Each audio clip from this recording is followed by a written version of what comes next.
I think it's very important to recognize that you, when I say you, I mean some of you, many of you, most of you, are not having enough children, according to this story in the Financial Times. Germany joins EU ultra-low fertility club. Europe's most populous country sees fertility rates fall below crucial threshold of 1.4. Oh, dinky little picture there. Experts believe economic and political upheaval partly explain the trend of people having fewer children. It's pretty all-encompassing, though, isn't it, really, economic and political? I mean, the only other thing they can say is cultural, and even that is obviously going to flow from politics and economics. 3 more EU member states, including the most populous, Germany, have joined the list of countries with ultra-low fertility rates, highlighting the extent of the region's demographic challenges. Official statistics show Germany's birth rate fell to 1.35 children per woman in 2023, below the UN's ultra-low threshold of 1.4, characterizing a scenario where falling birth rates become tough to reverse. Estonia and Austria also passed under the 1.4 threshold, joining the 9 EU countries, including Spain, Greece and Italy, that in 2022 had fertility rates below 1.4 children per woman. The fall in birth rates partially reflects the postponement of parenthood until the 30s, which involves a higher likelihood that you will not have as many children as you'd like because of the biological clock, said Willem Adema, senior economist at the OECD. Here we have a graph saying that more EU countries now have ultra-low fertility rates, and we can see that France is at the top in terms of their fertility rates, with Spain at the bottom, Italy, Finland, Germany in between. Without immigration, low fertility rates mean a shrinking working age population, adding pressures on public finances and limiting economic growth. With young people reaching milestones such as buying a house later in life, the average age of EU women at childbirth rose to 31.1 years in 2023, a year later than a decade ago. The figure rises to 31.4 in Germany and over 32 years in Spain, Italy and Ireland. I think it's very difficult to get on the property ladder in some of these places, less so Germany. They don't seem to care that much about that. Austria reported a fall to 1.32 children per woman in 2023, down from 1.41 in the previous year. And in Estonia, the rate hit 1.31 in 2023, down from 1.41 the previous year. Birth rates have fallen across Europe, even in countries such as Finland, Sweden and France, where the family-friendly policies and greater gender equality had previously helped boost the number of babies. In Finland, the birth rate was above the EU average until 2010, but it dropped to 1.26 in 2023, the lowest since the record began in 1776, according to official data. France had the highest birth rate at 1.79 children per woman in 2022, but the national figures show that it dropped to 1.67 last year, the lowest on record. France's fertility rates have declined sharply amongst the under 30s. And so we've got this kind of graph here showing that, big drops. And you can see that people over 30 have gone up a lot since 1980, and everyone else has dropped, although 35 to 39 dropped and has also gone up too.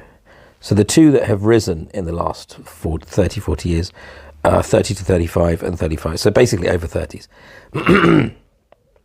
Rates fell lower also in countries where they were already ultra low, reaching 1.12 in Spain and 1.2 in Italy in 2023.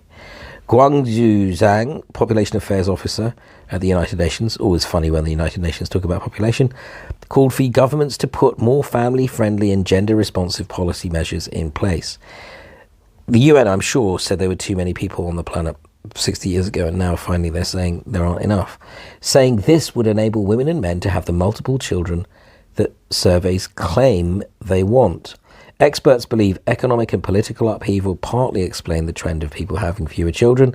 You might have a job, but if you're worried about losing it, or worried about inflation, or worried about conflict in Ukraine, then you might still hesitate to have children, said Anne Barrington, Professor of Demography at the University of Southampton. Changes in social attitudes might also be at play. Adema said the norms of what it means to be a good parent and how intensive you should participate in that are such that quite a few young people say, well, in addition to the fact that I don't need children to be happy, it would also be a very difficult job for me to do, and I'm not sure that I can take that responsibility.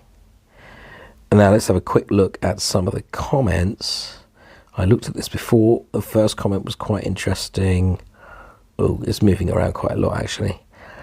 Quasi-religious hedonism and raising children don't seem to go together well.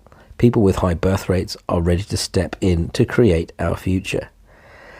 This is the society that old people want. Expensive prices that block out those without the families to help them onto the property market. Complete lack of leadership on the part of politicians across the developed world. So this is the society that old people want. Expensive prices that block out those without the families. Yeah, so basically you need family help to get on the property ladder, and then you're okay.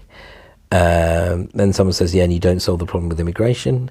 There's no one silver bullet, but few things come to mind. In Germany, fertility treatment is heavily regulated, barring certain screenings of embryos in the IVF process, including failure rates and miscarriage.